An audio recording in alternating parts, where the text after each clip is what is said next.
Imagine working your whole life to finally own your dream home, only to have one nosy HOA Karen treat your property like her personal shortcut.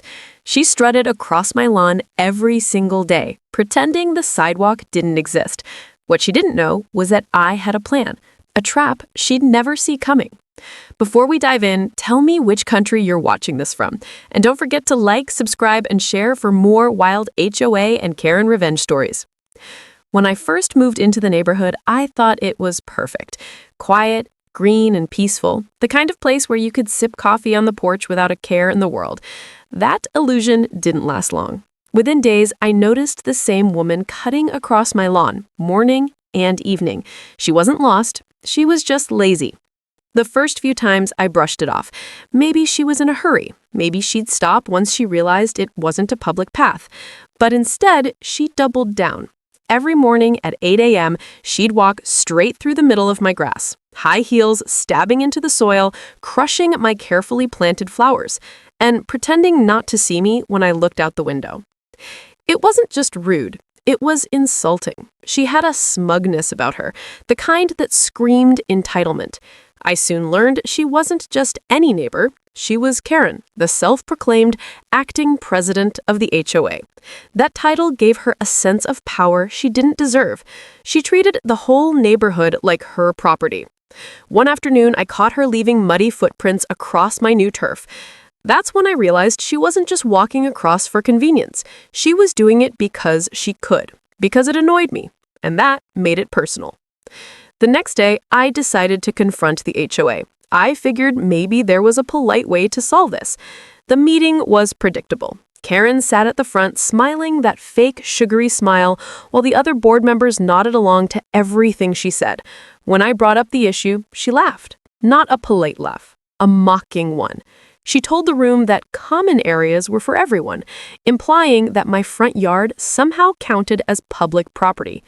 I reminded her that I had the deed and that the HOA line stopped 6 feet before my fence, but she shrugged it off and moved on to the next topic, like my concern didn't matter.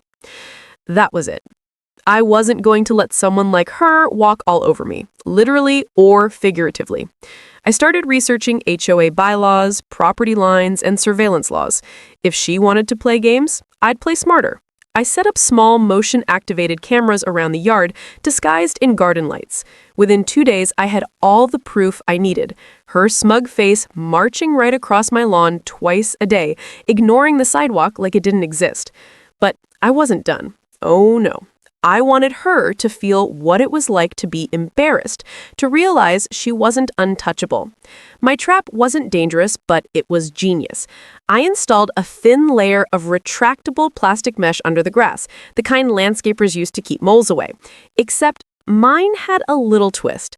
I connected it to a small motion trigger that sprayed a harmless, brightly colored, biodegradable paint. The next morning, I sat by the window, coffee in hand, camera ready. At exactly 8:03 a.m., there she came. Heels clicking, phone in hand, not paying attention. The moment she stepped on the lawn, a faint psst sound went off, followed by a fine mist of neon blue paint that shot from under the grass, coating her legs, shoes, and skirt. She froze like a deer in headlights. Then came the scream. She ran off the lawn, covered in streaks of bright blue, slipping on the sidewalk as I tried not to laugh loud enough for her to hear. By noon, the HOA group chat was flooded with pictures.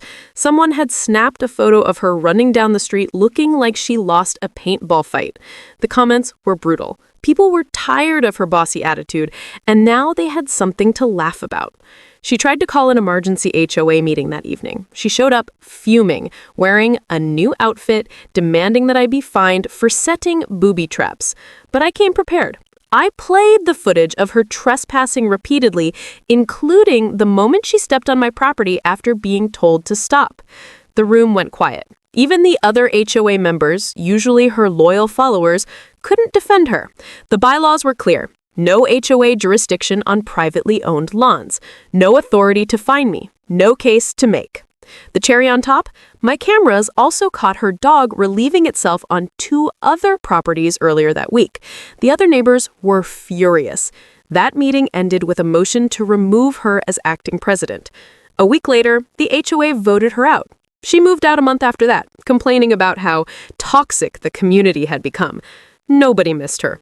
My lawn recovered. The grass grew back thicker than ever, and that spray system, let's just say I kept it installed, just in case. The funniest part? I started getting messages from people in other HOAs asking how I pulled it off.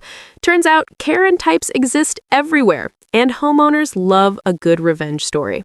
So if you're watching this from anywhere in the world, whether it's the US, Canada, the UK, or somewhere else, let me know where you're tuning in from in the comments. And don't forget to like, subscribe, and share this story if you enjoyed it.